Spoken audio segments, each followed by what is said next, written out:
Today, I harness the power of my subscribers to design, scientifically speaking, the world's ugliest Christmas sweater. And theorists, all I can say is, I'm sorry for what you're about to witness. This is the worst. It's so bad. I don't think we needed science to tell us this was the most disgusting thing I've ever seen. I cannot think of anyone in their right mind who would want to wear this.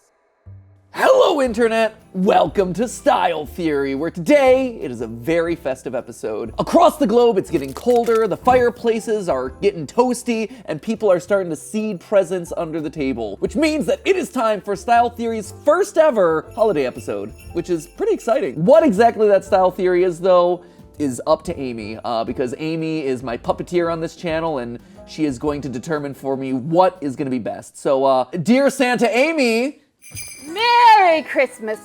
Hello there, Matthew Patrick. Do you want some presents? this is... I've had a lot of jump scares on this couch and on this set. This is perhaps the strangest You weren't expecting Santa? I wasn't expecting a lot of things about what I'm seeing over here right now. It's Ho, just... ho, ho. What is that accent? Where is that coming from? You have to ho ho from your soul. The hair growth episode has really worked well for you. For real, Rogaine really works. I think you were supposed to concentrate it up here. And I all wanted down to be here. part of the Beard Boys. Sure. I felt very left out, but I will say it's taking off the entirety of my makeup, so I'm gonna kind of transition away. You're one part Santa, one part like Assassin's Creed right now. If they would have let me take my hidden blades on a plane, I would have. Oh, the gift that won't pass TSA. Speaking of gifts, Amy didn't fly all the way from the North Pole to Raleigh empty-handed. She came with some presents in tow. I did indeed, Matt, but my holiday magic will only keep me here for a very short time. I can already feel the North Pole pulling me back. So the clock is ticking and we can't waste any time. When Matt challenged me with coming up with a holiday style theory episode, there was only one thing that stood out from all of the rest, shining like Rudolph's nose on a snowy Christmas evening. When you think of Christmas, what do you think of? Santa. What about what you wear? Elf costumes, large puffer jackets, gloves, hats, galoshes, balaclavas, What would you call this? snow pants. This is a hoodie. What's similar to a hoodie? An ugly sweater. Ugly Christmas sweaters. Ugly Christmas sweater. First time, perfect. Yes. I'm going to take you on an exploration of what it truly means to be ugly, at least according to you, our audience. A little while back, I ran a survey where I had you tell me your thoughts on what made an ugly Christmas sweater, well, ugly. It had a little of this, a little of that, and a whole lot of, oh God, my eyes, kind of trauma, which means we did the job right. Then we took all that data to make the most cursed Christmas sweater that you could possibly put on your body. Really, when it comes right down to it, you only have yourselves to blame for this. So this is your fault. This is all your fault. You're the ones who did this. You made this horrible thing come into existence. I'm ashamed. Actually, I'm just disappointed. I'm ashamed and disappointed. Shamed, disappointed, and unjolly. Not unjolly. Very unjolly. Ooh, that's cool. But you know what does make me feel nice and warm inside? Your turnout. I had a winter wonderland worth of data to sort through, and I was able to distill that down to a few key elements that separated the truly hideous from the so ugly it's cute. And then I sent all of that information to our product company to turn it into the scientifically ugliest Christmas sweater. Wait, so you haven't seen this abomination either? Not in real life. So this is going to be a world premiere for all of us at the same time. But hold up, don't skip to the end yet, because then you will miss a once-in-a-lifetime announcement that's going to happen during this video. Now, to break down what makes an ugly Christmas sweater actually ugly, I'm giving Matt 3 gifts. Each gift will represent key data points that went into building our ugliest Christmas sweater. So, are you ready for this? I hope so, because it's time for our first present of the day, the gift of Christmas. Ho, ho, ho! No. All right, so for box number 1. Okay, here we go. Okay. Oh, this is kind of fun. I don't hate this. This is kind of cute. Ooh, it's very soft. The printing, maybe not the highest quality. I think I know what this one's going for, which is where your body part is used to like fill in the rest of the body. Yep. That is pretty disturbing. And Matt was pretty right on the money. Of our top 10 ugliest sweaters, 2 of them featured you as the character as part of the design. Wait, sorry, me personally as a character, or you as in a general human? The royal you. Oh, thank goodness. Not just you, but Sure. also you. You. I mean, it could have been me. Like, I wouldn't have been surprised. Our audience would absolutely have voted for that. No, actually, you always go very favorably in our polls. They're always very nice to you. That's nice. It throws off all of the data. In surveys, please be mean to him. No, don't do that. Yes. At least be nice. No. My ego can't handle it. Matt skewing results with his ego aside, the sweater also showed off something else. A crazy 57% of our top ugly sweaters had busy patterns in their design, including 2 out of our top 3. The more space taken up by a nonsensical pattern, the more it makes your eyes feel like they're about to bleed. The TLDR version, negative space, is the antithesis of ugly. Psst, Amy, the sweater that you gave me isn't that busy. You're correct, Matt, and that's because finding a sweater that best represents multiple, most ugly traits is a hard thing to do. And do you know why? Tell me why, Amy. Again, no one made the ugliest sweater, so no one purposely represented them all in one sweater. See, that makes sense to me. See, now I get Yes. the purpose of this episode. Yes. Because on one hand, I get like, oh, it's a fun exploration of what makes an ugly Christmas sweater.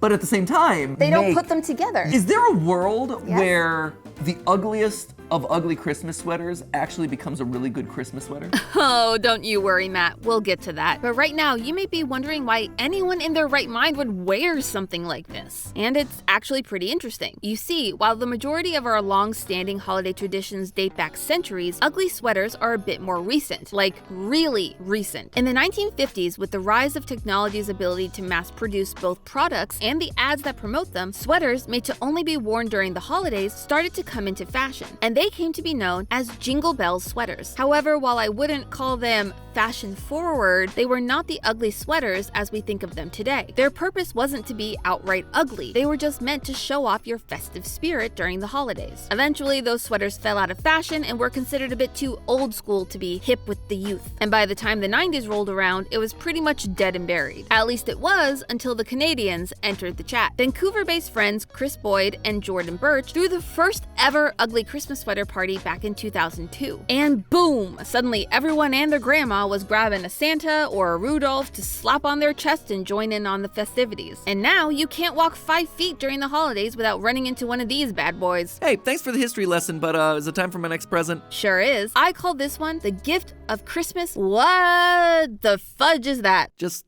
give me the present. We have box number 2. Ooh, I'm noticing that the boxes have different patterns on them. Is this some sort of secret code or secret, like message? Yes, so that I know which box to hold. Oh! Nope. Yeah, you don't have to explain this one twice to me. Oh, no, I will, though. I like that this is not the ugliest Christmas sweater. No, it's because not. this is horrific. I don't know what you mean. When you say ugly Christmas sweater, this to me is like the epitome of an Yes. ugly Christmas sweater, right? Things are just awkwardly glued and sewed onto it. It doesn't make sense. You know what you're getting from tipsyelves.com. I am so glad you called that out. The more random and downright confusing use of 3D objects on your sweater, the better. In our survey, our second highest rated sweater included a haphazard use of bells, much like what we're seeing on Matt's sweater. Okay, stop. No, this is more disturbing than the actual sweater. Oh, why are all of these shoots so traumatizing? Merry Christmas to me, the gift of therapy. Aside from those bells, in the head-to-head section, the most unanimous vote was actually this pair of sweaters, with the 3D element option getting 94% of the ugly vote. I gotta say, the use of ribbons in this one was particularly mind-boggling. You're fixated on the bows. Meanwhile, me, I can't help but question the large, oversized pine cones. It's an odd choice, just saying. Speaking of, I feel like we're missing a big point here, which is like, what about a Christmas sweater makes it a Christmas sweater? Well, first off, it needs to include colors that are commonly associated with the holiday. Your reds, greens, blues, whites. Then, you either need some holiday characters like Santa, Rudolph, the elves, or some iconic imagery from the holiday like stockings or Christmas trees. This is terrible. I hate this. Like the other one I hated because the idea of your face popping out and becoming Santa is terrible, but the idea of just like super gluing a bunch of things onto a sweater, this is the worst. And then you look at the back and they just drop all pretense. And they just gave up. This is a combination of ugly and depressing. I was gonna say, this is the sweater embodiment That's true. of seasonal affective disorder. And I think this sweater actually marks a very important point in our journey. The part where we remind people to hit that subscribe button so the next time we do a survey, they're gonna be the first to know. And that by subscribing, not only do they support the channel, but they'll also be notified whenever we upload a new video, thus bringing them a shiny new present straight to their sub feed for free. While that is important, and you should totally subscribe right now and join us on our climb to 3 million style theorists, what I actually meant is that this sweater tells us something important our survey could only hint at: feelings. A clothing item is only as effective as it makes you feel. Oh, I get it. When I look at this hideous monstrosity, I feel like I want to gouge my eyes out with an unsharpened spoon. I'm just gonna yes and here. So yes, how much you enjoy something is a hard factor to account for, and it's determined mainly by how that clothing item affects our mood. So we have to find something that would give people that universal sense of ugh. And here's the thing, ugliness is very subjective, but at its root, it's about two specific things: what we find attractive and what we find trustworthy. So far in this episode, we focused mainly on the first part, attractiveness. When we find something attractive, our brains are hardwired to view that thing more positively. Like we talked about in our facial symmetry episode, when we're babies, we're born showing a preference for faces and objects that we find more quote-unquote attractive. And because of that, we built our survey to find out what people found the least attractive about designs. And it's why the sweaters that evoked a strong negative feeling stood out the most, whether that was in disgust, unease, or just a general sense of yuck. But you didn't have that reaction to this sweater. No, to me, this one is very minimally offensive. So that means that our final product needs to be unquestionably off-putting and harness the full power of negative holiday-themed ideas. Oh, like this guy. What guy? So I was changing. Yes. I found this hanging out in my closet. And I do gotta pitch this in here. Listen, this is ugly, but I would still say it's not a Christmas sweater. It rides a very narrow line. It does, and I think that the IP disqualifies it from this episode. What, FNAF not festive enough for you? Listen, Matt, IP characters bring a whole other list of variables into this that are outside of holiday metrics. Besides, this pattern doesn't hit the scattered look that people considered super ugly. There's no 3D elements, and sure, this character is ugly, but that's his normal design. It's not taking something that you are used to and making it more uncanny and more creepy. So I stick to what I said, disqualified. I mean, nothing says joy of the holidays Like quite that. like gray pizza slices, ripped up animatronic arms that are just awkwardly short. He's got a big head and little arms. Okay. Enough wallowing in the past. We are running out of time, Matt. I can feel my holiday magic dwindling, and soon I'll be called back to the North Pole. You mean LA?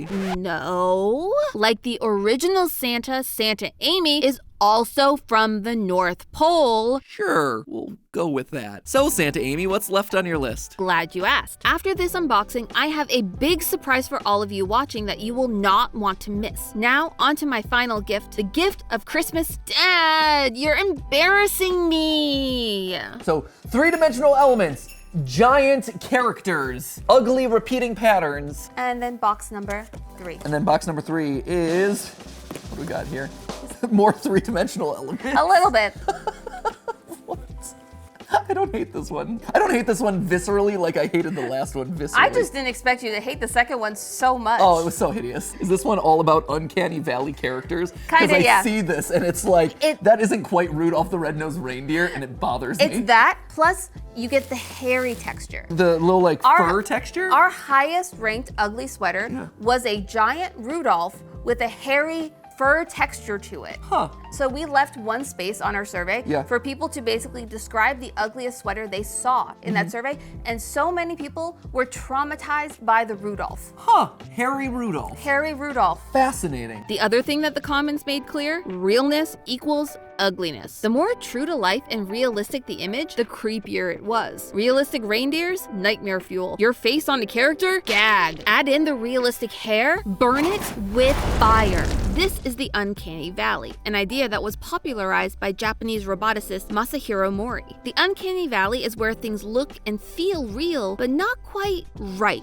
This causes us to react to that thing with unease. And that brings me back to the second half of what makes things quote unquote ugly. ugly. You know, that thing I was trying to explain earlier before I was jump scared by a Nightmare Freddy? You see, it's not really about something being pretty, it's about it being trustworthy. This is actually a survival instinct. Back before modern society made this a heck of a lot easier, we had to use our natural instincts to avoid things that were diseased or contaminated, such as our use of sight. And so, things that look off-putting trigger that "this thing bad, keep my distance" kind of reaction. And in the case of our survey, come across in the data as uglier, which will be very important to our final sweater. I mean, to be fair, hair is pretty upsetting. It's true. Like- I still see that little beard sitting over there, and I'm not cool with it. I'm not gonna lie, you with fake beard was, for a minute, I'm like, ooh, okay. Yep, listen, that's what I hope to inspire in was people when they concerning. meet me. Yes. Just poof.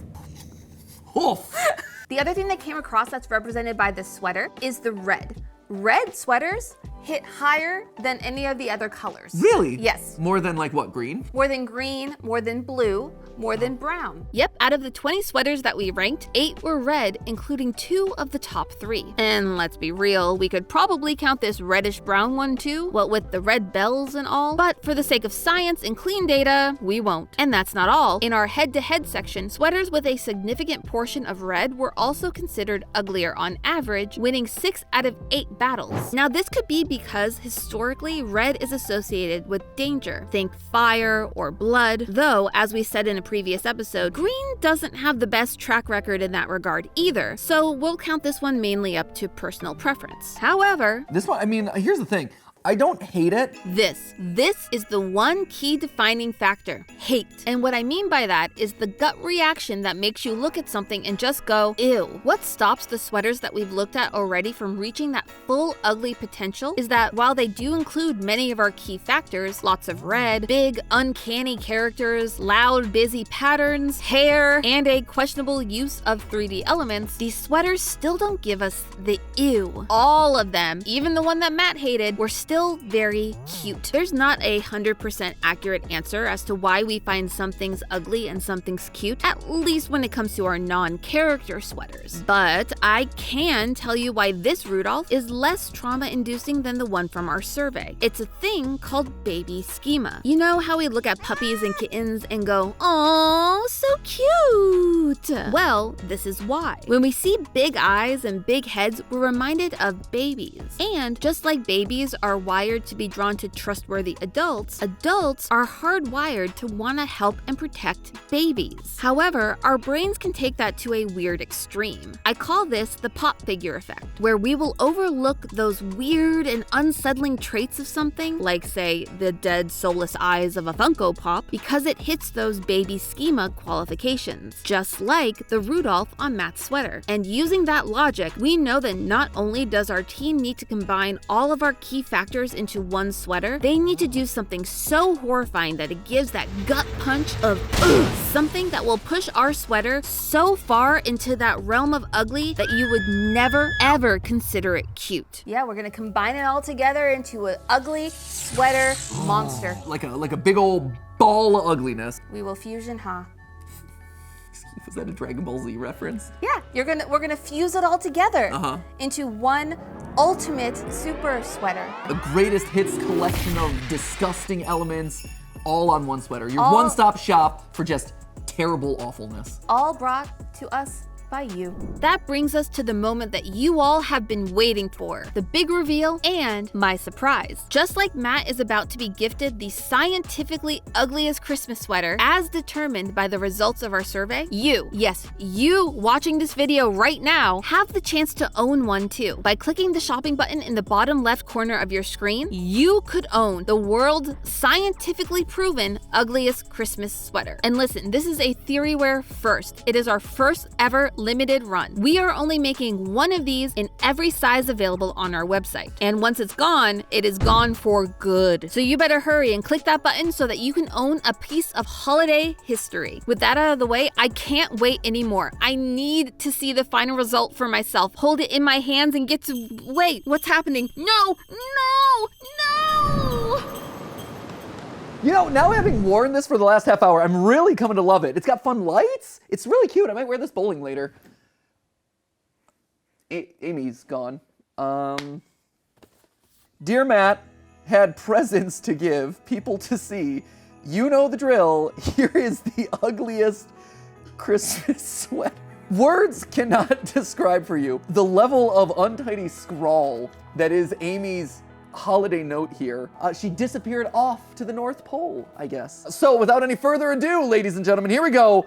The ugliest Christmas sweater as brought to you by you guys. With the power of all those previous sweaters fused together, this is what we got. Oh no, oh no. Why? There's a lot here that has to be discussed. Let's run through the, let's call them highlights of our final product, shall we? Starting at the top of the list, Santa himself. This checks off two of our features, giant character and hairy texture. Just take a look at that dirty, dirty beard. Then we have ourselves the full nonsensical pattern, which just makes your eyes water. Why are there so many sizes? Why are none of these stockings matching? And why is the snow yellow? Also, we have ourselves the red overtones and that one random useless bow for our 3D object. This little guy is just gonna haunt me the entire holiday season, though not as much as the pièce de résistance, Santa's feet. We said we needed something to give us that uncanny valley moment, that immediate unease and ew factor. Well, look no further than Santa's four-toed, hyperextended feet. Not even the wiki feet stands are gonna wanna look at these little piggies. Add in that weird off-white and dirty color palette across the board, and you have yourself one ugly Christmas sweater. You don't have to take my word for it. Time to see the office's response. Hi. Hello, loved one. Okay. All right. What do you What think? is that? Do any of these socks match? It's a great question. I haven't gone through and looked into that, actually. Why are his feet out? Like I said, he's got to air, he's got to air them out. Hey, you're so no. He's not wearing any. There's very small no body. shoes. You've got dogs out on your sweater right now. Hey, he's got those leather boots on all the time. He is cooking up a bouillabaisse in those boots. He's making a stew in there. It's covered in socks, and none of them are on his feet. What is going on? Are you judging Santa's feet right now? 1,000%. If he's putting them on display, I'm judging them. This is Asymmetrical. no, it's so awful. How do you feel about the beard? Better question, how do you feel about the beard texture matching the texture of what you're wearing right now? Is nearly identical. I was gonna say, separated at birth, perhaps? What about the beard? Discoloration in the color of his beard is like, that is rancid. That's truly rancid. This reads as chest hair. It doesn't read as a beard. Anything else bother you about this sweater? This bow. I'm sorry, what are we doing here? There's a bow. There's one bow. That's the worst thing I've ever seen. See, that almost, I'm dumb enough that actually makes sense. The fact that the snowflakes are yellow kills me. Literally, yellow is the worst. No, do people not usually approve of yellow snow? Yellow snow is never something you want to see. Here's the I don't love that the reds aren't matching. The socks look like they've been run through the laundry like several times, achieved that like grayish off-white color that you never want to see on your laundry. Did you not use a color catcher? Like what's going on here? He didn't clean any of the other white on the sweater though. No. You look kind of sickly in it. Yeah, I do. It's just a sickly Santa with lots of chest hair and a dirty sweater. Gross, gross. That hurt. So there you have it, my friends, the scientifically ugliest Christmas sweater ever made. All thanks to you and a survey built to hack into your brain's base instincts. No boy, did you guys ever do a great job. This thing is hideous, truly hideous. But is it the worst sweater ever made? Yeah, maybe, maybe not, but it's definitely the only one that's been backed by science. And remember, this is actually something that you can buy right now if you're fast enough. There's only one of each size available, and then it is gone forever, to which I say good riddance, let it die 1,000 deaths in a fire. But you know what? I think we could probably do something like this again next year. Now that we know what science has to say about the psychology of ugly, we can dive into our collective bank of holiday trauma to figure out how to improve on this. Make version 2.0. So leave your suggestions down in the comments, and maybe, just maybe, if a Christmas miracle happens, we'll do a part 2 next year. See if we can one-up ourselves. Maybe make it a holiday tradition here on the channel. Until then, though, I hope you all have a happy holiday season, and as always, my friends, it's just a theory. A style theory. May all your sweaters be ugly. If you wanna see something neat, go out tonight to your street. When he flies across the sky, Santa's on his sleigh, dangling his feet. Ooh, Santa's feet. Ooh, Santa's feet. He's jolly he's fun and he's really sweet, and he also likes dangling his feet.